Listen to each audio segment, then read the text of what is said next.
Hey, Mike, when it comes to free throws, you guys have done a great job of creating chances to get at the line this year. I think you're 36th in the country, but obviously not doing a great job when you get there. I think bottom 30 in terms of percentage. When it comes to the players and their reaction to this, what are you seeing from them? Are they pressing too much? Are they not taking it seriously enough? Somewhere in between? Where are you seeing that?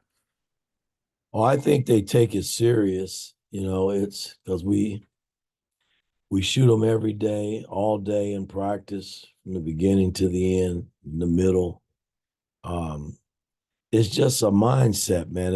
I've never seen anything like it in my career. I mean, it's just a mindset that these guys got. Just go up and they're free, man. I mean, when they give you an opportunity to go score a free bucket or a point, 2 points, you got to take advantage of it. And, you know, the fact that we've been able to get to the line, says a lot about, our offense and how we've constructed it, trying to play pretty much inside out based on our personnel and what we have. Um, and we just got to keep working. That's all I can say. I mean, in terms of shooting them and getting these guys comfortable, man, because tomorrow they're going to be in that same position. They're going to get fouled, and they got to just step up and make them. Mike, then Alex. Yeah, Mike, I mean, with the youth you guys have and inexperience in terms of this stretch, losing three or four, two at home, how have you kind of tried to, do you get a sense of their psyche and how they're kind of handling it and kind of trying to help them through it? Just being kind of something they probably haven't experienced before, a lot of these kids. Well, it's tough, I mean, it's my job to help these guys navigate through it. I'm trying to stay positive and still, have to coach. I mean, when you watch film with these guys and you see things that are not right, you can't let it slide. You have to point it out. Films is a teaching tool, and you hope that guys that they don't take it personal. You shouldn't take it personal. Hell, it's coaching. All coaches do it. So, um, I mean, I look at our first 5 games. We were 4-1, and the next 10 we were 7-3, and these last 10 we're 3-7. And you figure if you just added 3 more games to that mix, you sitting, at the up at the top, not at the top, but you're above the middle, going towards the top, and you're in a good position. But right now we're not there, so we got 6 games left, and I think we got to win them all. I mean, that's just maybe I'm putting pressure on our guys, but that's the only way I can coach. We got to take it one game at a time and try to win them all. Alex, and then Mike Schumann. Mike, thanks for the time. You've talked at length about the front court being kind of the strength of this team this year, but when you kind of look at the rebounding numbers on both ends, I think you guys are 10th in offensive rebounding percentage and defensive rebounding percentage in Big Ten games. What maybe is not happening kind of on the glass that needs to happen, and how have you guys tried to address that? Well, we work on blockout drills pretty much every day. We don't send 4 guys to the rim because I'm a big believer.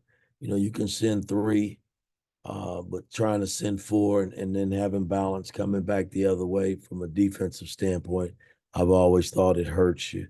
So, I mean, from an offensive standpoint, I think our 3 bigs, they just got to be more active and going to the glass.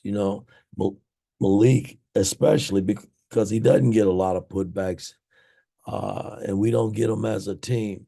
And then defensively, all 5 guys. I mean, we've gotten outworked. I mean, the last game, I mean, second chance shots, 50-50 balls, they were the difference. And when we're doing the right things and getting 50-50 balls and blocking out and rebounding, when we rebound with teams, we're normally pretty good, and we put ourselves in a nice position to win. But again, on the other night, it was the 50-50 balls and the second chance opportunities that we gave up, along with the missed free throws that cost us, I thought. Mike, then Mason. Yeah, good morning, Coach. Obviously, you've been around this game a long time, seen a number of different teams. What's your theory on, can a team become a good free throw shooting team, or is that something that if it's important to you as a staff, it's going to have to be emphasized in recruiting? Well, I mean, I look at, McKenzie, he's probably our best free throw shooter. I mean, Gabe is not a bad free throw shooter from there. It's not real good. And it's not like these guys got bad strokes. I mean, Malik's shot is a good shot. The big fella Ware is a good shot. Gallo's shot's not that, it's not tore up. I mean, none of these guys' shots are tore up. So I look at it just from a mental standpoint, man. I mean, you know, you can't be scared to step up there. I mean, it's a part of basketball. It's been that way from the beginning of the time. So, you know, all I can do is keep preaching. If their shots were tore up, then that's different. I mean, then you got to work on the mechanics and do a lot of different things in that area. But it's they don't have bad shots. So it's between the ears to me. We just got to get these guys comfortable in making them because it's a big part of the game, and you should punish teams when they put you in that position. Mason, then Jack. Mike, thanks for your time this morning. I think last night you said that Gabe Cupps played one of his better games of the season in defending Boo Boo in Northwestern. Kind of when you look back at his season this year and what's next for him, kind of what do you see as the next steps of his development? Well, again, he's been thrown to the wolves basically as a freshman. And I recruited Gabe. The deal was, everybody thought Jalen wouldn't be a one and done. That was the whole deal. And you had X, and you knew Gabe would come in and probably be a third point guard behind two veteran guys, Jalen being a sophomore now. And, when we knew Jalen was leaving, we desperately tried to find a backup point guard or a starting point guard to go along with Xavier and Gallo. So we explored, we talked to different guys, and guys went to different, went other places based on they thought that was a better fit. So, we basically came into this season hoping like hell that X didn't get hurt, and Gabe would get an opportunity to learn slowly. But that hadn't been the case. He's been thrown right out there, and I think he's had a good freshman season, man. I mean, considering, he hadn't shot the ball very well, but the other night he made 2 threes, and defensively, I think he's been solid from day one. I mean, in trying to deal, especially in the Big Ten, with every team's point guard is pretty damn good.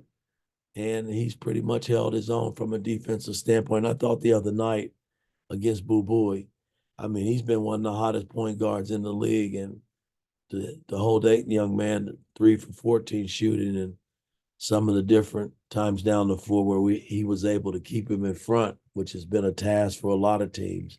I was really impressed with that. Jack, and then Tom. Mike, you've talked a lot about this season, just the team playing well in spurts, but not being able to, put a full game together. I guess, why do you think that's been the case, and kind of what do you feel like you can do at this point of the season, to get them to kind of sustain a full 40-minute game when they've shown that they can play at a high level, in spurts? Well, again, you look at, I think the best game we played to me was the Kansas game. And then we dropped the ball the last 3-4 minutes of that game.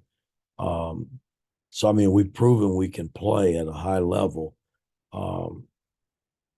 You just got to keep working, man. I think the reason why we're dropping the ball, a lot of times it's just not used to being there. I mean, the newness of our team. A lot of these guys, my job is to try to put them in the best position possible. And you know, you try to go to guys that you think that can deliver. And, you know, it's a mixture of things, not making shots, not making free throws, uh, critical turnovers at critical times, not getting a key rebound. You know, all of that is just newness, I think. Um, this team the last 2 years didn't do that a lot of times. I mean, we were able to, if we jumped on the team, we were able to sustain it and play it all the way to the end and not play in spurts like we've had to do this season. And I just like to think as you know, as the years go by and we continue to grow, if we're able to keep everybody together, you won't have that. But you know, we got 6 games left. You know, and it starts tomorrow. I mean, this is a big game for our team, man, in terms of really staying in the hunt and trying to move the other way versus going the other way. Tom, last one. Mike, in 2024 here, you and I both turned 66 years old, and I know how my mindset kind of works, and I'm kind of curious about how yours works. Like, do you think at all in the few little minutes of off time you have as to how much longer you want to do this? Well, again, you know, I came back to try to put this team in the best position possible, and you know, I'm going to continue to do that. I mean, I'm not.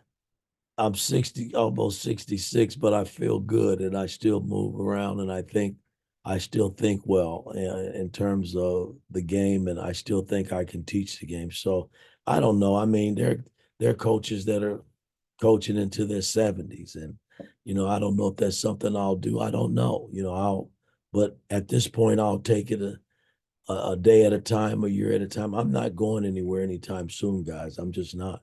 So I'm going to continue to build this team and try to put this team in the best position possible and see where it leads us.